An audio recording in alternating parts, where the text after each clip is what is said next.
On Christmas Eve, a lonely millionaire crosses paths with a lost girl amidst the chaos of an airport. The child's innocent question, "Are you lost too?" pulls him out of years of silence and teaches him the value of human connection. With her and her mother, he learns that being lost can sometimes be the first step to truly being found. If you enjoyed this story, don't forget to subscribe to our channel and let us know what city you're watching from. Now, on with the story.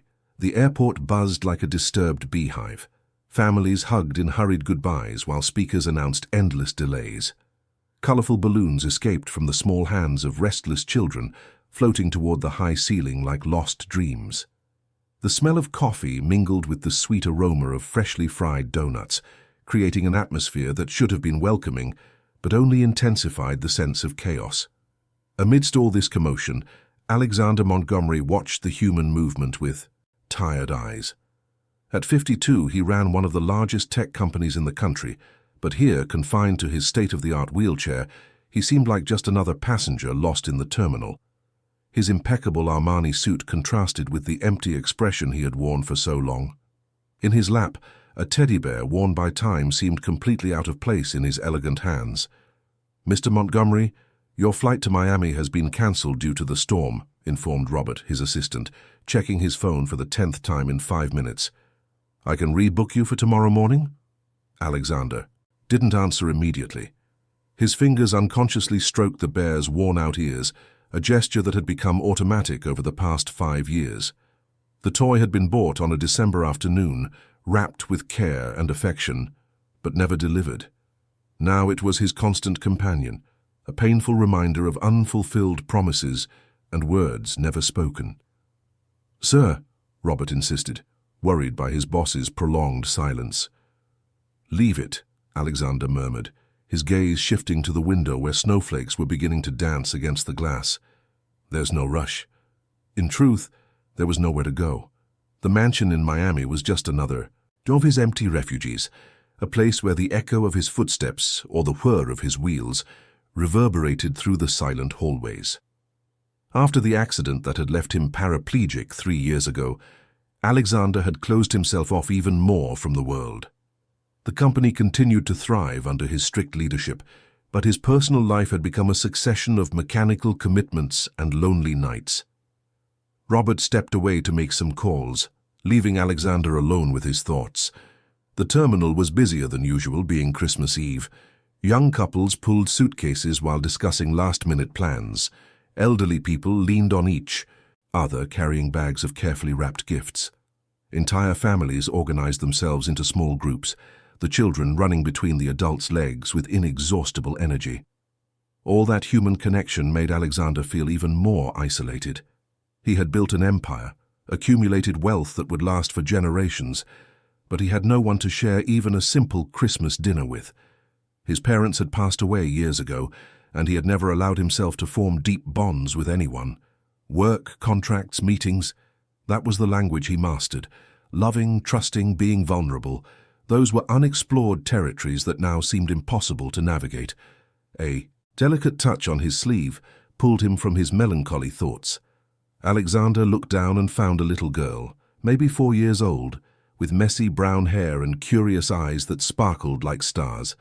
Her pink dress was slightly wrinkled, and she carried a small backpack decorated with unicorns. "Are you lost too?" she asked with a sincerity that completely disarmed him. Alexander blinked several times, unsure how to respond. No one had addressed him so directly in a long time.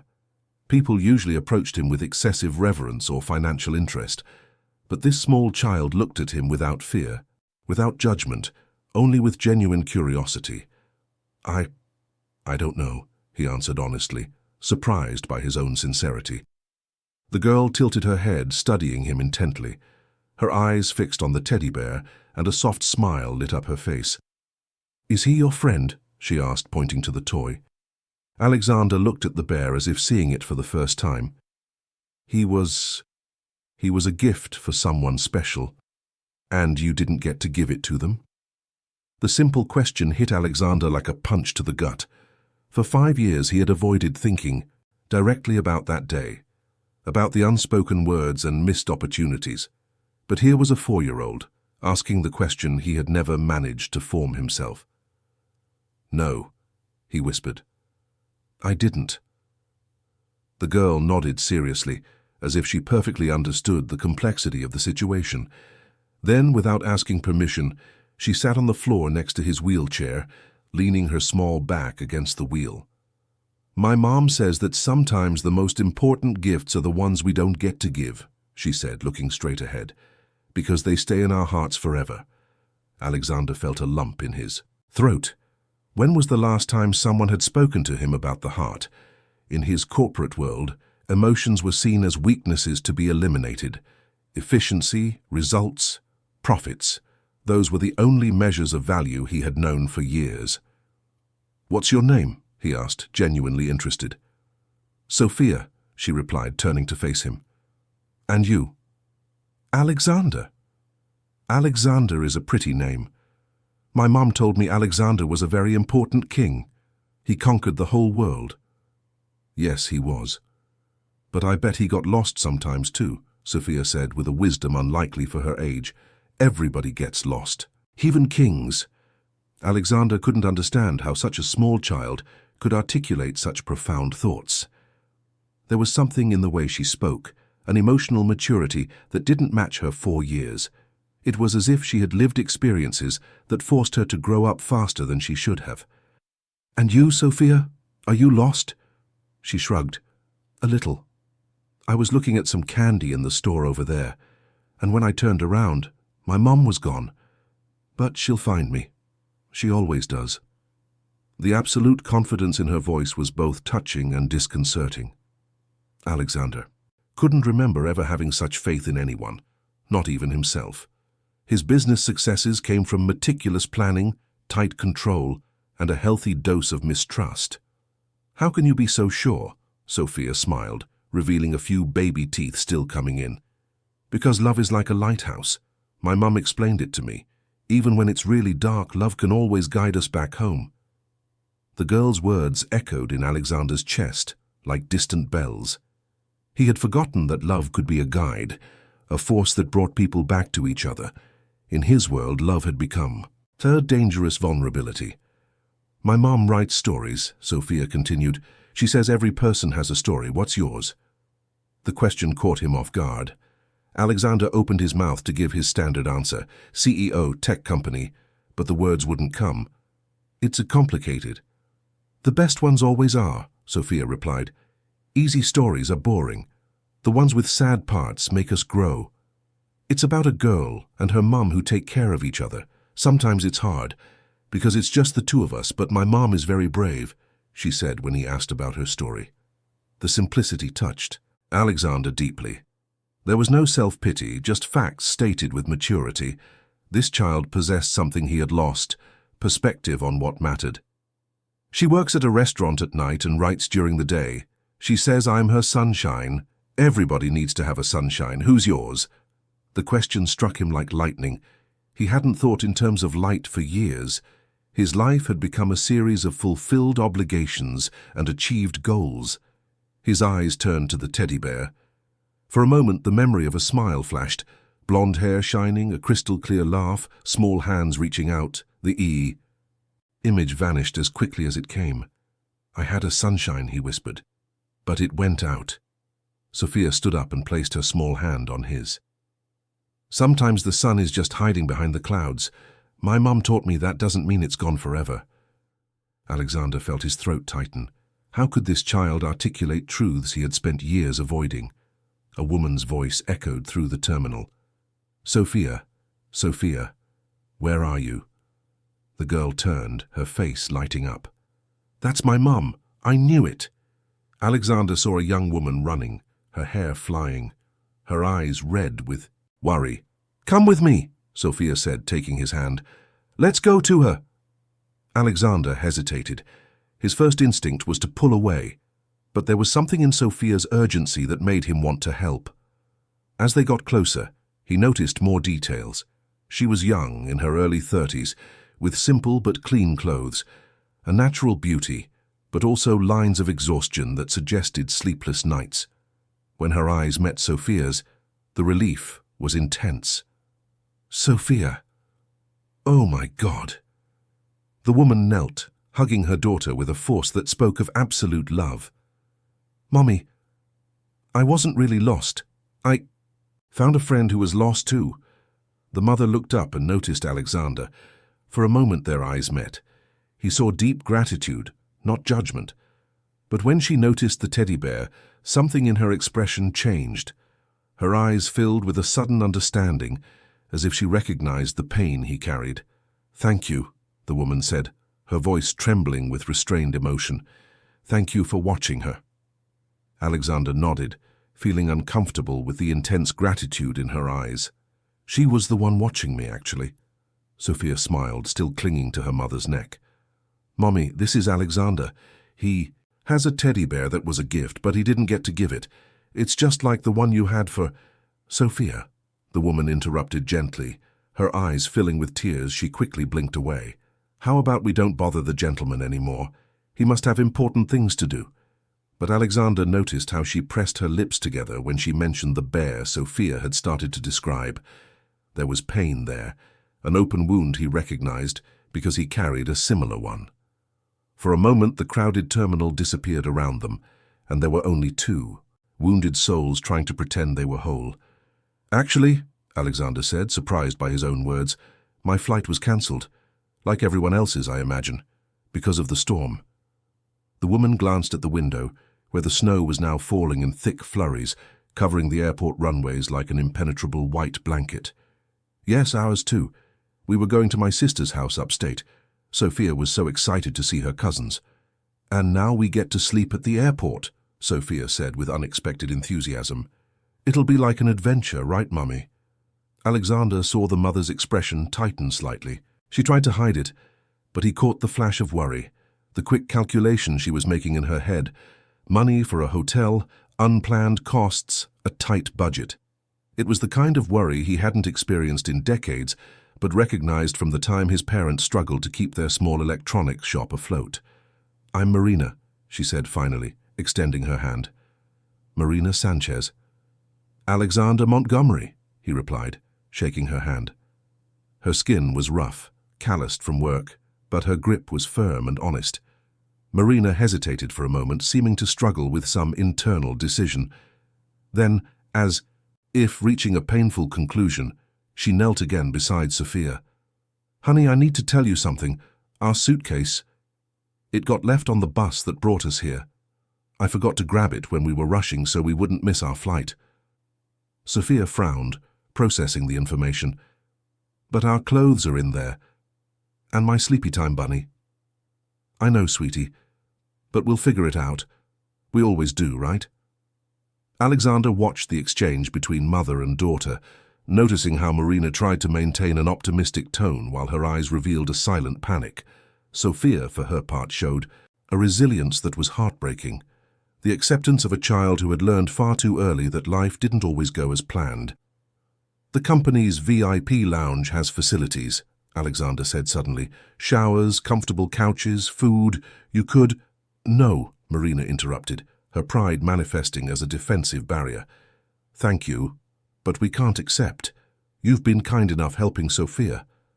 Alexander recognized that pride. It was the same pride his father had shown when neighbors offered help during tough months.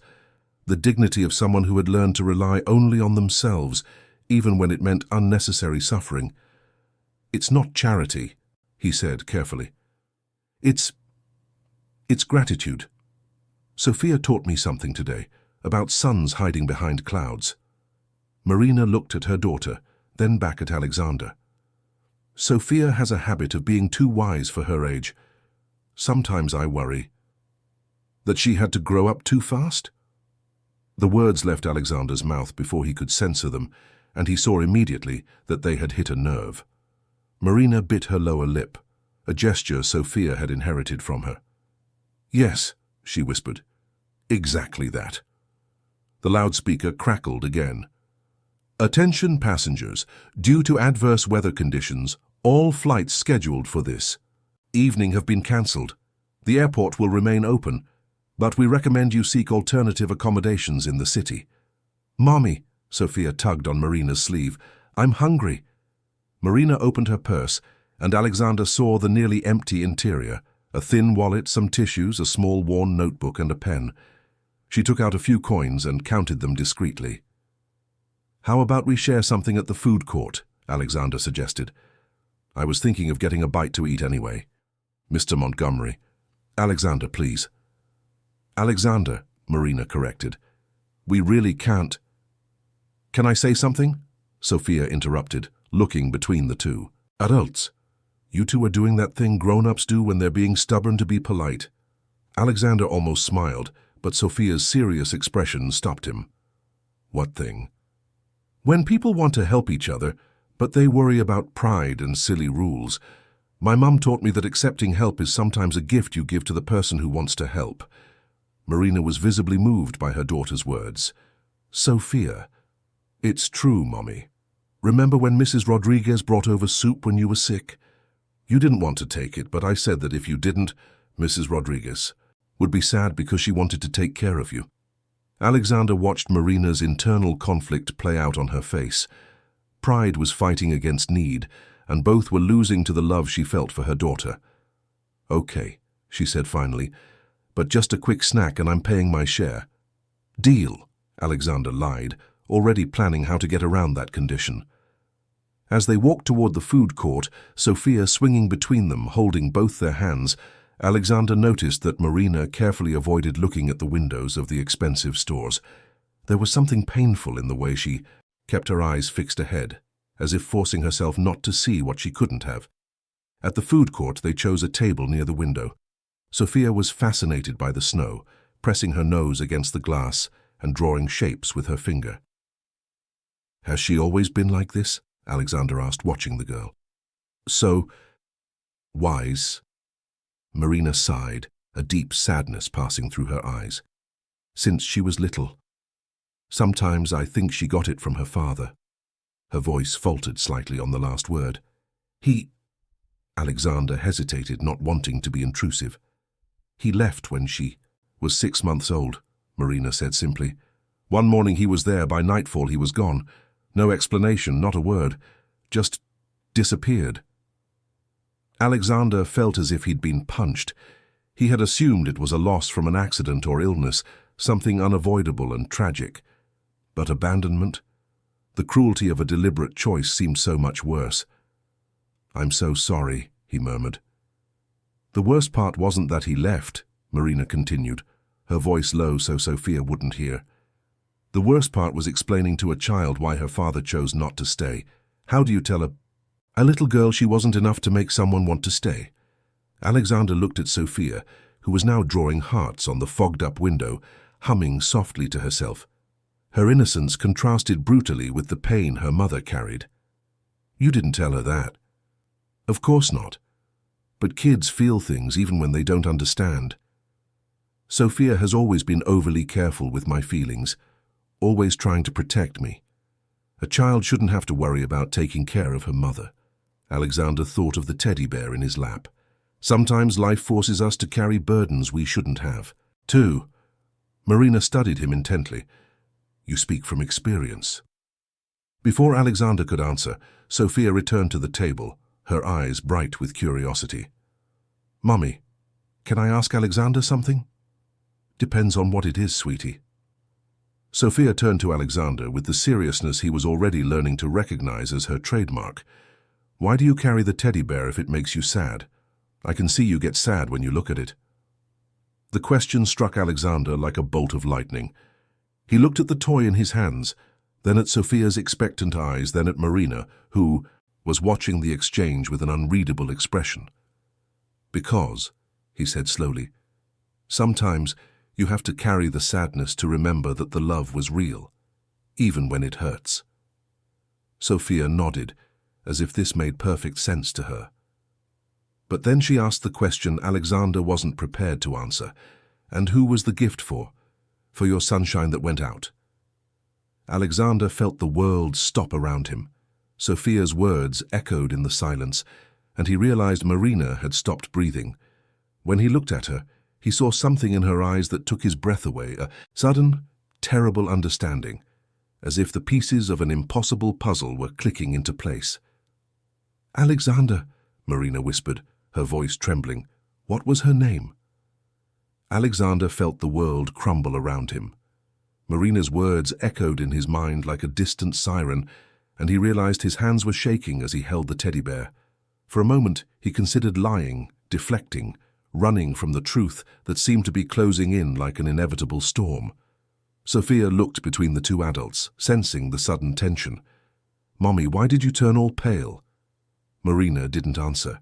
Her eyes were fixed on Alexander, an internal battle raging behind those brown eyes. Fear, hope, despair, and recognition. "Alexander," she repeated, her voice firmer now. "Please, what was her name?" He closed his eyes, feeling the weight of 5 years of pain pressing on his chest. When he opened them again, he found Marina waiting, and he saw in her eyes the same pain he carried. There was no more running. "Isabella," he whispered. Her name was Isabella. Marina's cup slipped from her hand and shattered on the floor. Several people turned to look, but she didn't seem to notice. Her tears began to fall, silent and steady.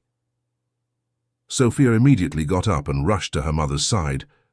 "Mommy, what's wrong? Did you get hurt?" "No, sweetie," Marina managed to say, pulling Sophia close and trying to compose herself. Mommy's just surprised." "Marina," he said softly, "did you know her?" She nodded, unable to speak. Then, in a broken voice, "She was my sister." The words hit Alexander like a freight train. Isabella had talked about an older sister who lived in another city, who had married young and moved away. But they had lost touch years before, and Isabella always expressed sadness over it. Alexander had never met Marina, had never even heard her full name. "Your sister," he repeated, trying to process the impossibility of the coincidence. "My baby sister," Marina confirmed, wiping her tears. 5 years younger than me. The last time I spoke to her was 6 years ago. We fought over something stupid, and I was too proud to call back." Sophia looked between them, confused and scared. "Mommy, who's Isabella?" Marina took her daughter's small hands in hers. "Isabella was your aunt, honey, Mommy's sister." "I have an aunt?" Sophia's eyes lit up for a moment before she registered the past tense. "Had?" Alexander closed his eyes, feeling the familiar pain mix with a new layer of agony. "Sophia," he said in a hoarse voice, "you remember I said my sunshine went out?" The little girl nodded solemnly. "Isabella she was very special to me. We were going to get married." Marina let out a sound that was half a sob. "The ring," she murmured. "She called me 5 years ago, said she was engaged, that she'd found someone wonderful. But I was so angry I hung up on her." The confession landed between them like a bomb. Alexander remembered that night. Isabella had cried after the call, saying her sister was still hurt. He had tried to comfort her, promising that one day they would make peace. "That was the last time you spoke?" Marina nodded, the tears flowing freely now. "And 3 weeks later, I saw it in the local paper. The accident. She was coming home from work and a drunk driver." She couldn't finish the sentence. Alexander felt like he was reliving that terrible night. The call from the hospital, the desperate race across the city, arriving too late. Isabella had been gone before he could say goodbye, before he could give her the teddy bear he had bought for her that afternoon. "I should have gone to the funeral," Marina continued, her voice thick with remorse. "But I couldn't face it. I couldn't accept that our last conversation had been a fight." Sophia, who had been listening with the silent attention of a child trying to understand the adult world, suddenly asked, "So you both lost the same person?" The simplicity of the observation struck them like lightning. Alexander looked at Marina, seeing his own pain reflected in her eyes. They had carried the loss of the same person for 5 years, each suffering in isolation, unaware of the other's existence. "Yes," Alexander answered. "We lost the same person." Sophia sat in Marina's lap and reached out a small hand to touch the teddy bear in Alexander's hands. "Can I see him?" Alexander hesitated for a moment before carefully handing over the toy. Sophia examined it with reverence, running her fingers over the worn ears, the soft belly.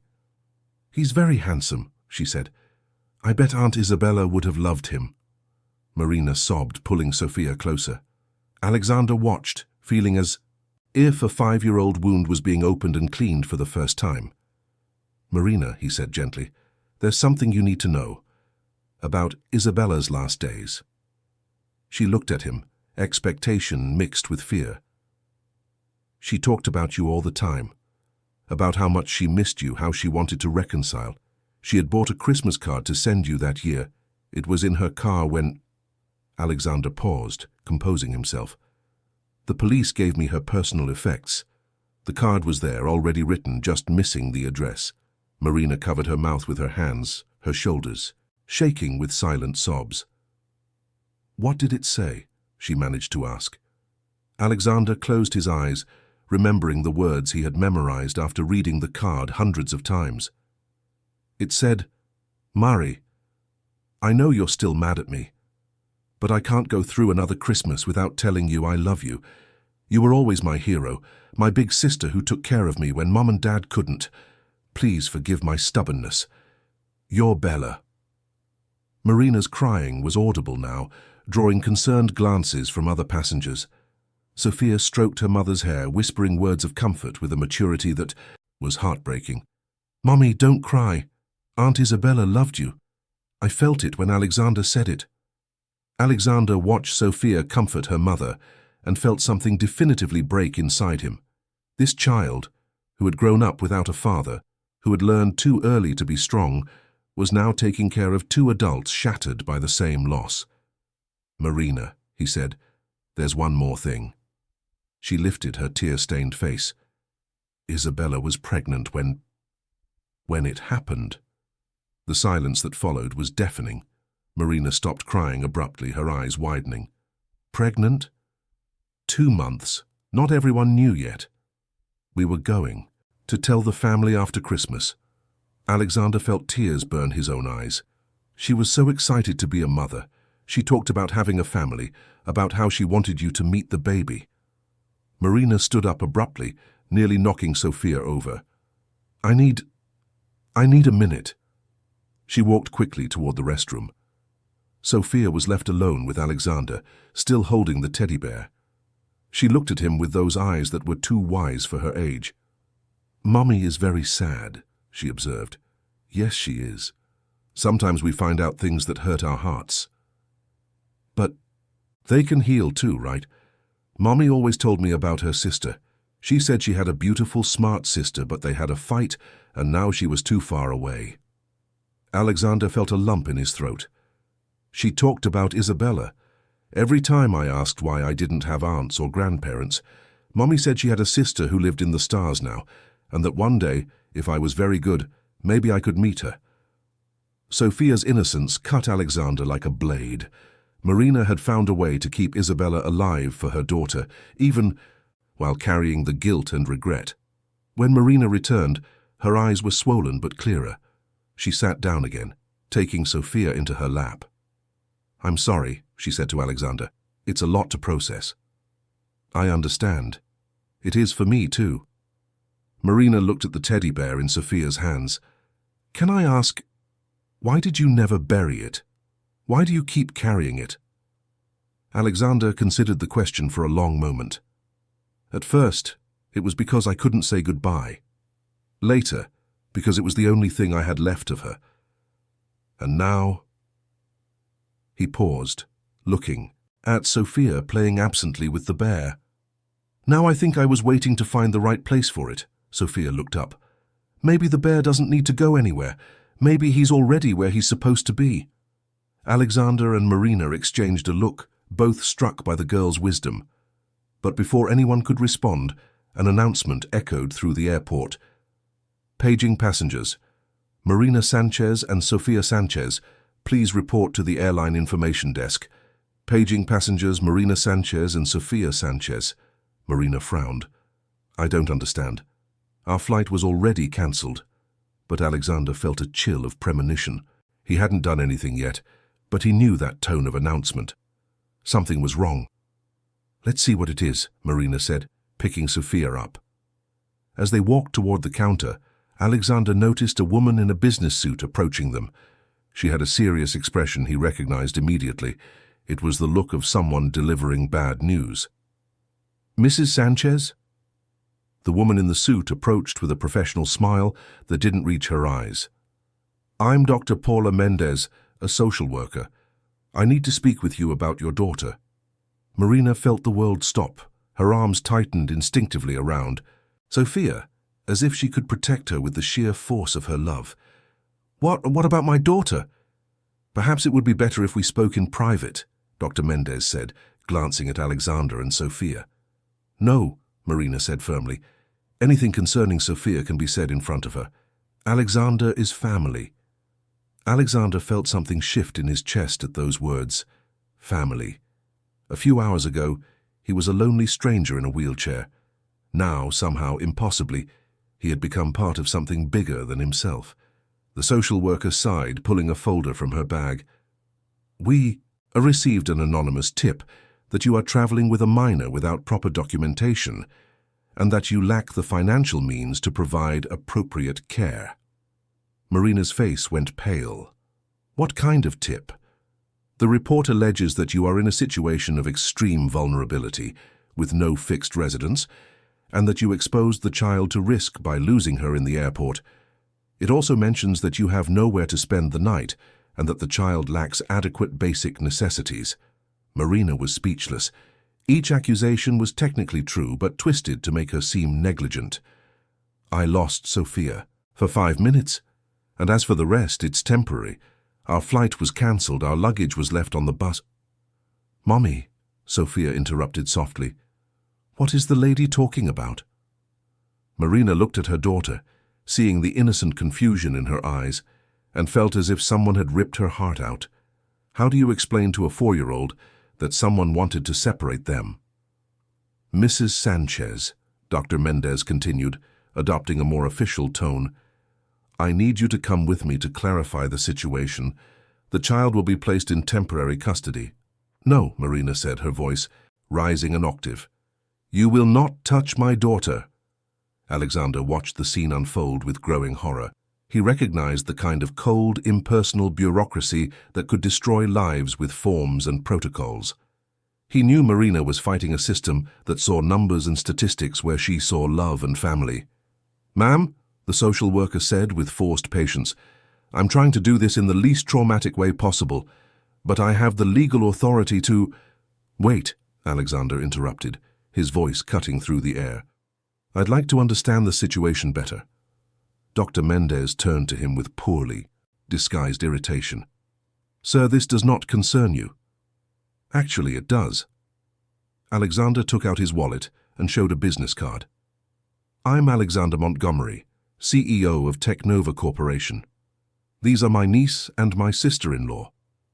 Marina looked at him in astonishment, but Alexander gave her an almost imperceptible signal not to contradict him. The social worker examined the card, and Alexander saw the exact moment she recognized the name. Technova was one of the biggest tech companies in the country, and Alexander Montgomery was a name often mentioned in business magazines. "Mr. Montgomery," she said, her posture subtly shifting, "I wasn't aware there was family present." "Very close family," Alexander confirmed. "Marina is the widow of my late sister. She has been taking care of Sophia with exceptional dedication since we lost Isabella 5 years ago." Marina swallowed hard, understanding the story Alexander was weaving. It was a lie, but a lie that could save her daughter. "And what about the accusations of financial instability?" Dr. Mendez asked, though she already seemed less convinced. "A misunderstanding," Alexander said calmly. "Marina has always been too proud to accept my financial help, preferring to maintain her independence. But obviously, I would never allow my niece to go without." Sophia, who had been listening to everything in silence, suddenly smiled. "Hi, Uncle Alexander." Alexander felt his heart clench. The ease with which Sophia accepted the new family dynamic was both touching and devastating. She wanted a complete family so badly that she was willing to embrace any possibility of not being alone in the world with just her mother. "Hello, little one," he said, his voice thick with emotion. The social worker looked between them, clearly reassessing the situation. A wealthy, established family was very different from a single mother in financial distress. "Even so, I need to verify some documents." "Of course," Alexander said. "Robert." He waved over his assistant, who was sitting at a discreet distance. "Bring the documents we discussed." Robert approached quickly, carrying a briefcase that Alexander knew contained only business papers, but the social worker didn't need to know that. "Dr. Mendez," Alexander continued, "may I ask who made this report? Because it seems suspicious to me that someone would observe my family so closely as to notice intimate details about our situation." The woman hesitated. "Well, the report was anonymous." "Anonymous, but detailed," Alexander observed. "Someone who knew specific information about Marina and Sophia's trip, about the lost luggage, about the financial details. That suggests someone with a personal interest in causing trouble." Marina frowned, a terrible suspicion forming in her mind. "Alexander, do you think—" Before she could finish, her cell phone rang. The name on the screen made her go pale. "Marcus. Work." "Answer it," Alexander said softly. "I'm curious to hear what he has to say." Marina answered with trembling hands. "Hello?" The voice on the other end was loud enough for Alexander to hear. "Marina, I heard you're having some trouble at the airport. Too bad things got out of hand like that." "Marcus," Marina said coldly, "how did you know I was at the airport?" "Oh, you know how it is. News travels fast, especially when it involves the well-being of a child." There was a poorly disguised satisfaction in his voice. "Maybe now you'll understand why my offer was so generous." Alexander saw Marina's face tighten with anger and understanding. "Your offer?" "Marcus is my supervisor at the restaurant," Marina explained to Alexander without hanging up. "He's been bothering me for months." "Bothering you how?" Alexander asked, though he already suspected the answer. Marcus's voice continued to come from the phone. "Marina, I'm still willing to help. You just need to be more receptive to my suggestions. A woman in your situation can't afford to be so difficult." Alexander felt a cold rage spread through his chest. "Marina, put it on speaker." She complied, and Marcus's voice filled the space around them. The social worker frowned, clearly picking up on the inappropriate tone. "Marcus," Alexander said clearly into the phone, "this is Alexander Montgomery, Marina's brother-in-law. I'd be very interested to understand what you're suggesting to her." The silence on the other end was long and telling. When Marcus spoke again, his voice was far less confident. Who is this?" "I'm the CEO of Technova Corporation and the legal guardian of Marina's family, and I'm very interested in hearing more about your suggestions for an employee in a vulnerable position." This is a misunderstanding." "Sir," the social worker interrupted, addressing the phone, "this is Dr. Paula Mendez from Child Protective Services. Did you make an anonymous report today?" The panic in Marcus's voice was almost palpable. "I don't know what you're talking about. I have to go." The line went dead, leaving a heavy silence between them. Dr. Mendez closed her folder with a sigh. "Mr. Montgomery, it seems there has been a misunderstanding. Based on what I've just heard, I will be withdrawing the report. But I would recommend that Mrs. Sanchez consider finding a new job." "She won't have to worry about that," Alexander said. "Our family takes care of its own." After the social worker walked away, Marina turned to Alexander with tears in her eyes. "You just saved my daughter." "Our daughter," Alexander corrected gently, and he saw Sophia beam.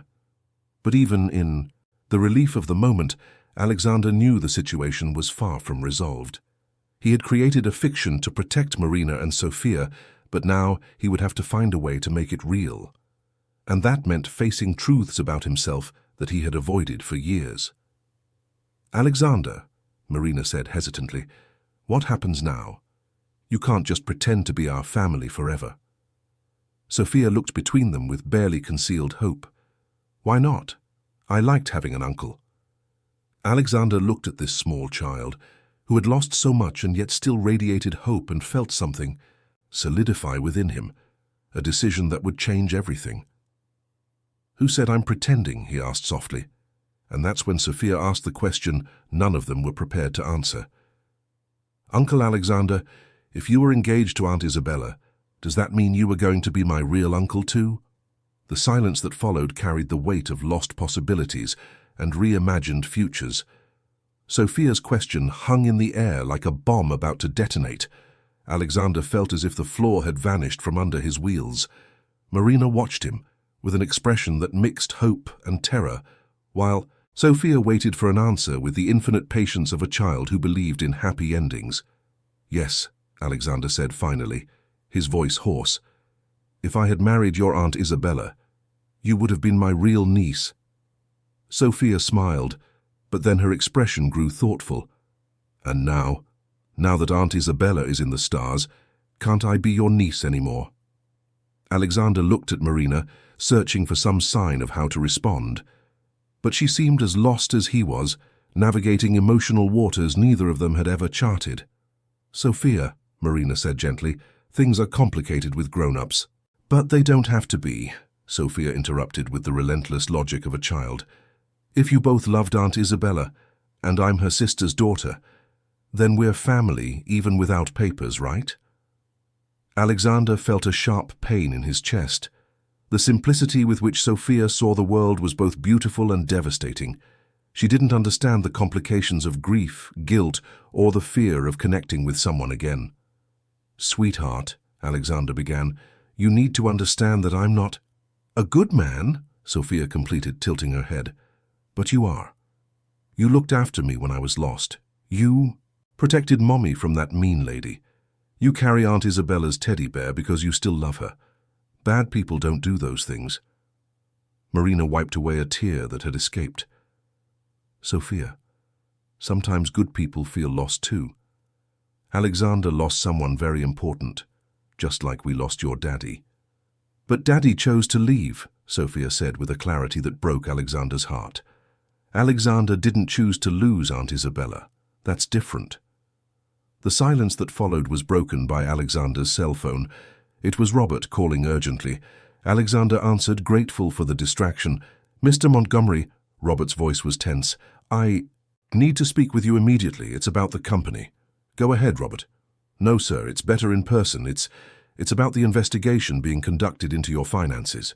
Alexander felt the blood run cold in his veins. "What investigation?"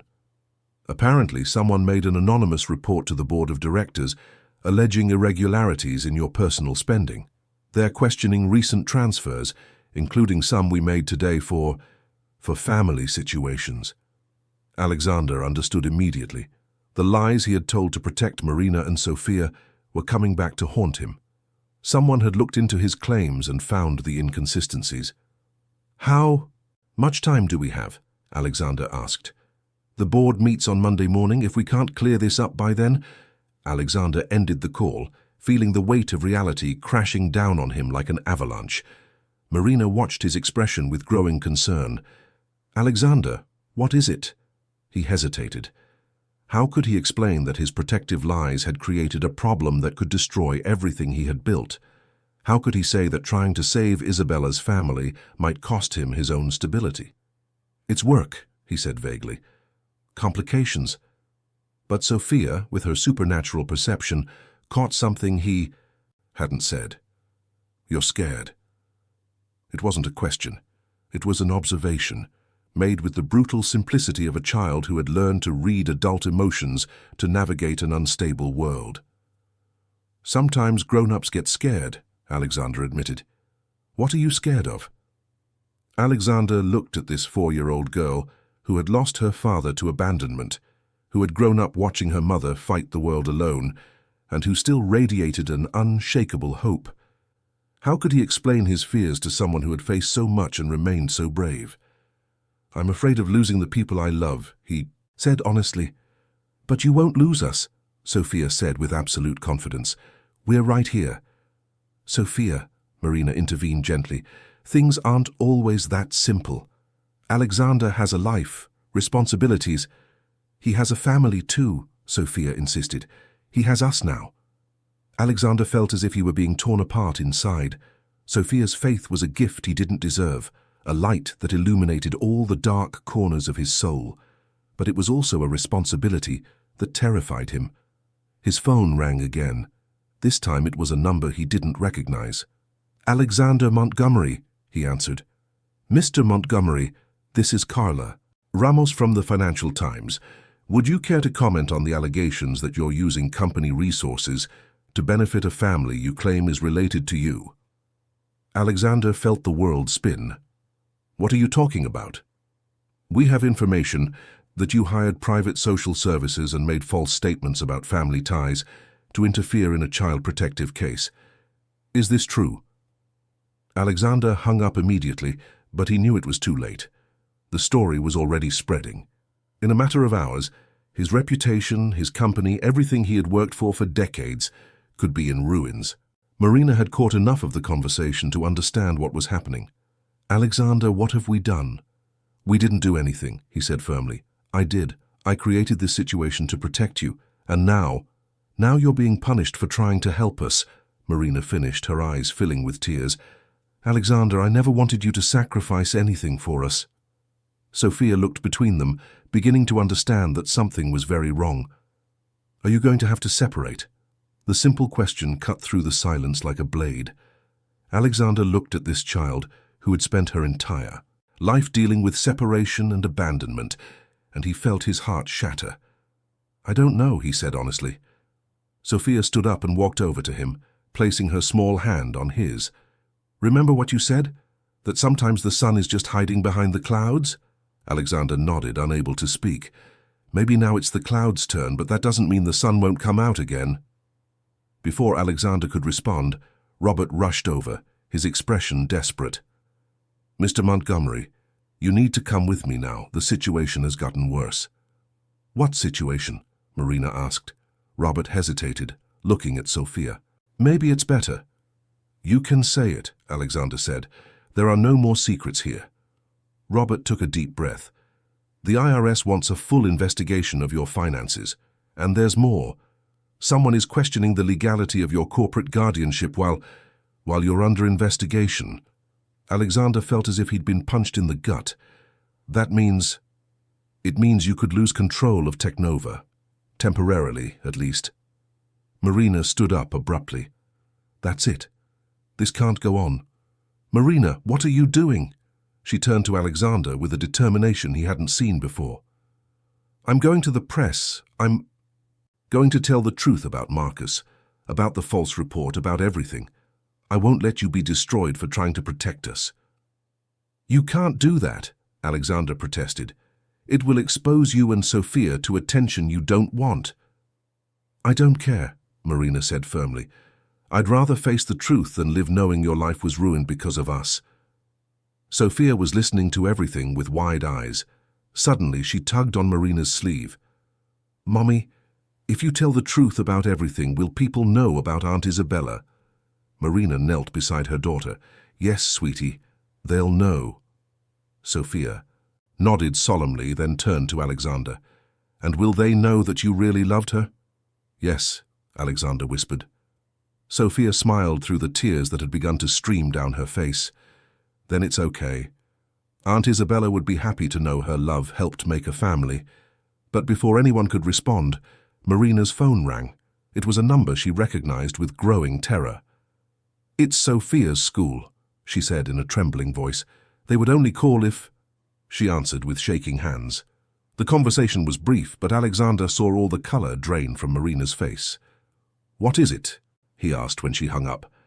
Marina looked at Sophia, then at Alexander, and he saw a pain in her eyes that he recognized. It was the same expression Isabella had when she received bad news. "Sophia's principal wants an urgent meeting on Monday.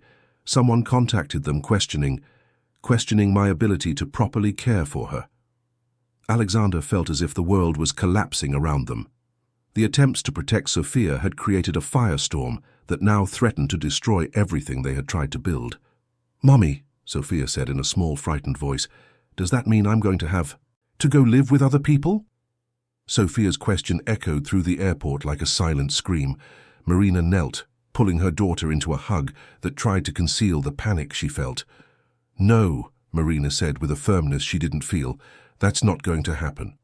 But Alexander saw the uncertainty behind her determination. He knew bureaucratic systems well enough to know that once set in motion, they were hard to stop. Robert approached hesitantly. "Mr. Montgomery, there's one more thing. The press found out about your accident. They're questioning your ability to run the company." The cruelty hit Alexander like a slap. In the 3 years since the accident, he had proven his disability didn't affect his leadership. But he knew people were always waiting for an opportunity to use his condition against him. "And there's more. They're also investigating the circumstances of your accident." Marina frowned. Why would they investigate that? Alexander's stomach churned. There were aspects of that night he had never told anyone. "I was driving to the hospital when I heard about her accident," he said finally. "I got a call on the way saying that it was too late." Sophia pulled away from Marina and walked to Alexander. "You wanted to be with Aunt Isabella." The question cut straight to the heart of the truth Alexander had avoided for 3 years. "Yes," he whispered. "I did." "But you didn't go," Sophia said. "You stayed here. Not by choice. But maybe Aunt Isabella asked you to stay to take care of us." Before Alexander could respond, his phone rang. It was Richard Sterling, the chairman of the board. "Alexander, we need to talk immediately. You have 1 hour to get to the office, or we will take measures to protect the company's interests." "You have to go," Marina said, though she was trembling. "I'm not leaving you alone. If you don't go, they'll take your company. And then you won't be able to help anyone." Sophia looked between them. "If Uncle Alexander goes, will he come back?" "I will come back," Alexander promised. "No matter what." Sophia took the teddy bear from Alexander's hands and gave it back to him. "Take him. To remember, you have a family waiting. And remember that even when people leave, the love doesn't." The words hit Alexander with devastating force. This child had accomplished what years of therapy couldn't. She had made him want to live. "If anything happens to me," he said, "there's a bank account in my name. Use it for you and Sophia." "Take care of each other," he whispered, kissing Sophia's forehead. As Alexander was driven away, Marina held Sophia, both watching the car disappear into the storm. "Mommy, why do good people always suffer the most?" Marina had no answer. She sat on the cold floor and pulled Sophia into her lap, facing an uncertainty that was impossible to bear. Sophia noticed something that had fallen from Alexander's pocket, a yellowed envelope. Marina opened it carefully and found a handwritten letter from Isabella. As she read, her tears flowed faster.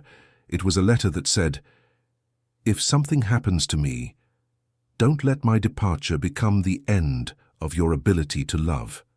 Promise me you'll find a way to be happy. And if you ever find my sister Marina, take care of her for me.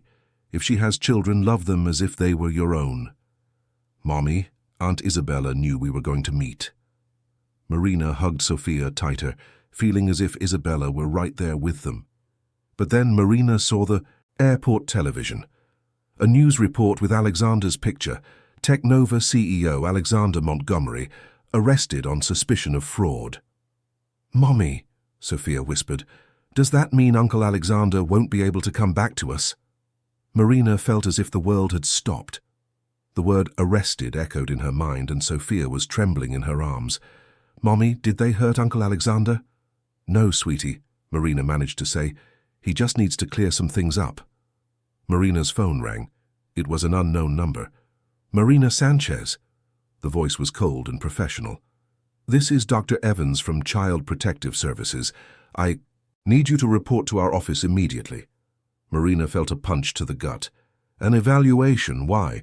"We've received multiple reports questioning your fitness to care for your daughter. Given the situation with Mr. Montgomery, who claimed to be your brother-in-law and is now in custody, we need to reassess." "How much time do I have?" 1 hour, and come prepared for the possibility of Sophia being placed in temporary care." The call ended. Sophia tugged on her sleeve. "Mommy, are they going to take me away?" Marina knelt. "Mommy will fight for you, Sophia, no matter what. But what if they're stronger than you? Then Mommy will just keep fighting anyway." At the CPS office, 3 people were waiting for them: Dr. Evans, a social worker, and a psychologist. "We need to understand the situation," Dr. Evans said. "Mr. Montgomery claimed to be your brother-in-law, but that's not true. He's being investigated for fraud." "He was trying to protect us," Marina said. "Protect you from what?" Marina hesitated, then told them about Marcus and the harassment. "Why didn't you report this to the proper authorities?" "Because he had power over me, I couldn't lose my job." "But you created an elaborate lie. That shows a lack of judgment." Sophia spoke up. "Uncle Alexander didn't lie about loving us." The psychologist asked, "How long have you known him?" "I met him today, but he was engaged to Aunt Isabella, Mommy's sister, so he is our family." Dr. Evans frowned. "What sister?" Marina explained about Isabella, showing them the letter. The psychologist read it, her expression changing. "This could be a forgery," Dr. Evans said. "Given the circumstances," he continued, "Sophia will be placed in a temporary foster home." "Please," Marina cried. "She's all I have." Sophia began to cry, clinging to Marina. Sophia stopped crying and looked at Dr. Evans. "Do you have kids?" "I do." "And what if someone wanted to take them away for no reason? My mommy has never hurt me. She loves me more than anything. Why isn't that enough?" The silence was deafening. "Regardless," Dr. Evans said, his tone less cold. "The protocol is clear." "For how long?" "Until the situation is clarified. A few days, maybe a week." Marina took Sophia to a small room to say goodbye. "Mommy, do you think Uncle Alexander will be able to help us?" Marina looked out, the window where the storm raged on. "I don't know, sweetie." And then they heard sirens outside, a lot of sirens getting closer. "What do you think is happening?" Sophia asked. Marina saw red and blue lights illuminating the night. Could it be Alexander, or just more complications? The sirens stopped, leaving only urgent voices and running footsteps. Marina held Sophia, both of them staring out the window. Dr. Evans appeared, his expression confused. "Mrs. Sanchez, I need you to come with me immediately." "Why?" "There are people here who want to talk about the situation with Mr. Montgomery." Marina picked up Sophia and followed him down hallways bustling with activity. Police officers and lawyers moved with urgency. When they reached the main room, Marina was shocked to see Alexander there, not in handcuffs, but surrounded by lawyers. "Uncle Alexander!" Sophia cried out. Alexander turned and opened his arms. Marina ran to him. "Alexander, what's happening? I thought you were arrested." "I was, but a few things happened that changed everything." A man approached them. "Mrs. Sanchez, I'm FBI agent Carlos Rivera. Mr. Montgomery was the victim of a much more elaborate conspiracy." Marina looked confused. "What do you mean?" Marcus Miller, Marina's supervisor, wasn't acting alone, the agent continued. He was part of a group that targeted vulnerable people, mostly single mothers with children, for blackmail. They would investigate the victims' lives, look for vulnerabilities, then create situations to force them into doing things they didn't want to do. Marcus had connections in the justice system and social services, the agent explained. When you refused his advances, he activated an entire network to pressure you. "That was just the beginning," Alexander said. "If I hadn't intervened, they would have used the separation to blackmail you." Sophia asked, "Are they the bad guys from the movies?" "Yes, sweetie," Alexander answered. "But we got them," the agent continued. "When we investigated the allegations against Mr. Montgomery, we found inconsistencies in the reports. That led us to a network of 15 people in a scheme that has already victimized dozens of families. And Marcus, arrested 2 hours ago, along with his accomplices, including the social worker who tried to separate you." Alexander explained, "When you took that call from Marcus at the airport, he said things that were overheard by an investigative journalist who happened to be there. She recognized the pattern of blackmail and contacted the police. Furthermore, the agent added, your company had been targeted by extortion attempts from the same group. They were using false fraud allegations to force you to pay them off. Sophia asked, so now you don't have to separate? Dr. Evans approached, looking embarrassed. Mrs. Sanchez, my apologies. Obviously, there are no longer any questions about your fitness to care for Sophia. Actually, Alexander said, there is something else we need to discuss. The agent took over. Mrs. Sanchez, one of the group's previous victims, was your sister, Isabella. Marina felt the world stop. What? Isabella was being blackmailed by the group for a few months before her accident. They had discovered information about the fight between you and were using it against her. What did they want? Money and information about Mr. Montgomery's company. Isabella was being pressured to gain access to Technova's systems, Marina remembered. She called me crying, saying she'd made terrible mistakes. I thought she was talking about our fight. She was talking about the blackmail, Alexander said. In the recordings, she was trying to get away from them. She threatened to go to the police. Do you think the accident... We're investigating, the agent said, but there's evidence to suggest her car may have been sabotaged. Sophia asked, was Aunt Isabella in danger because of the bad men? Yes, sweetie. She was trying to protect our family. Sophia nodded, then looked at Alexander. So now you can stop feeling guilty, because it wasn't your fault. The words struck Alexander like a lightning bolt. Sophia, you're right. It wasn't my fault. Marina hugged Alexander, creating a circle of 3 people who had found each other in the storm. There's one more thing, the agent said. Isabella left something for you. He handed them a box. Inside was a ring and a note. For Alexander and Marina, if you found this together, then you managed to find each other. Take care of one another. Our family is stronger together. All my love, Isabella. Sophia looked at the ring. So now you're going to get married and we'll be a real family? Sophia's question echoed in the room like a crystal bell.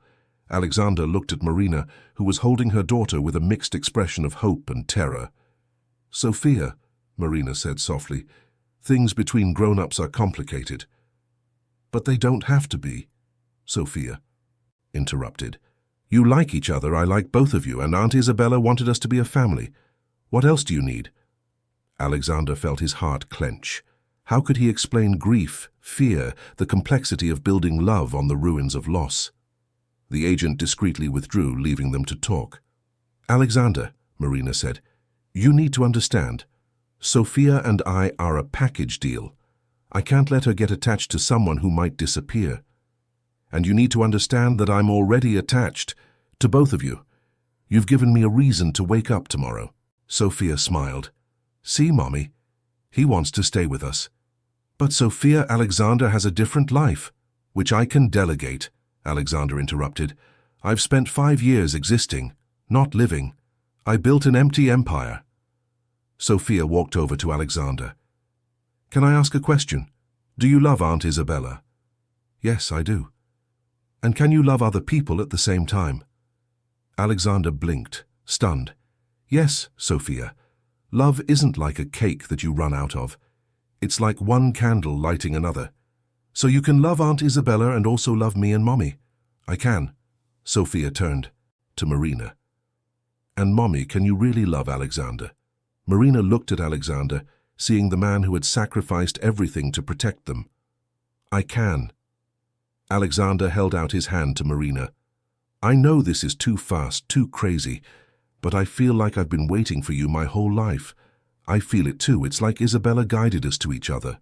Sophia clapped her hands. So we're getting married. Sophia, marriage is a serious thing. We need to get to know each other better first. But you already know each other. You know the important part. What part is that? Marina asked. The part that hurts. You know what it's like when your heart is broken. People who know that know how to take care of other people's hearts. The words silenced the adults. There was a profound truth in what she said. Sophia is right. But we want to do this the right way. For you, for us, for Isabella's memory. What are you suggesting? That we start slow, that we build something solid. And where will we live? My house is far too big for one person. You can have your own space, your independence, but Sophia can have a yard and you can have time to write. How did you know I write? Sophia mentioned it, and I saw the notebook in your purse. Mommy writes beautiful stories, Sophia said proudly. I would love to hear some of them. Marina felt tears in her eyes. The idea of having someone interested in her dreams was almost too good to be true. At your new school, you're going to have an uncle who cares very much, Alexander said to Sophia. The agent returned. Sorry to interrupt, but there are practical matters.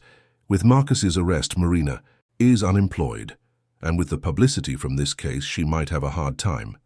Publicity? The story leaked, a blackmail ring, a CEO who risked everything. It's the kind of story that gets attention. If we're going to be a family, Alexander said, then we'll be one publicly, no shame, no hiding. Sophia clapped. Like a storybook. Exactly. Marina allowed herself to believe that maybe, just maybe, they could have a happy ending. But the agent cleared his throat. There's one more thing about Isabella. The investigation revealed a few things you need to know before you move forward. The agent hesitated. During the investigation of Isabella's belongings, we found something that changed our understanding of what happened. Marina squeezed Alexander's hand. What did you find? A flash drive with audio recordings of every conversation Isabella had with the blackmailers, including the last one. Alexander felt his heart race. And what did they reveal? That Isabella wasn't just a victim. She was collecting evidence against the group. She had contacted the FBI 3 weeks prior. Marina covered her mouth. She was investigating them? More than that. Isabella discovered the group was targeting Technova. They planned to use blackmail to force her to plant a virus in the systems. That's why she was acting so strange, Alexander murmured. Isabella knew her life was at risk. In the last recording, she left a message. The agent took out a recorder. Isabella's voice filled the room. If something happens to me, I want you to know that I chose to fight. I chose to protect Alexander and all the families this group has destroyed. Alexander, if you're hearing this, you survived the storm. And if my sister Marina is there, Marina, forgive me, you were always the braver one. Take care of each other. Be the family I always dreamed of. Sophia was the first to speak. Aunt Isabella was a hero. Alexander felt 5 years of guilt being ripped from his chest. The group planned to attack me after they eliminated Isabella. My accident wasn't a coincidence. They wanted to destroy me completely, Alexander said, emotionally and physically. But you both survived, Sophia observed, and now the bad men are caught. And thanks to Isabella's brave work, we've dismantled the entire network. Alexander looked at the ring. She knew that somehow we would find each other. Sophia took the ring from the box. Now you can give Aunt Isabella's gift. This ring was for your aunt, and she wants you to give it to Mommy, to make our family official. Alexander looked at Marina. Are you sure? Is this real? In one day, you gave me a reason to live, not just exist. You gave me a family. And what if I promise to love you both for the rest of my life? Marina looked at Sophia, seeing pure hope. And what if I promise never to replace Isabella, but only to add more love? Alexander smiled. Then I'd say Isabella pulled off her last miracle. He knelt beside his chair. Marina Sanchez, will you marry me? Will you form a family built on love and strength? Yes! Sophia shrieked with joy, creating a 3-person hug that was now a family. 6 months later, on the anniversary of Isabella's passing, Alexander and Marina were married in their garden. Sophia was the flower girl, wearing bright pink. They planted a rose bush in Isabella's memory. Aunt Isabella, Sophia whispered to the rose bush, thank you for giving us to each other. Alexander turned part of the house into an office for Marina to write. Her first book, A Family of the Heart, became a bestseller. Sophia blossomed at her new school.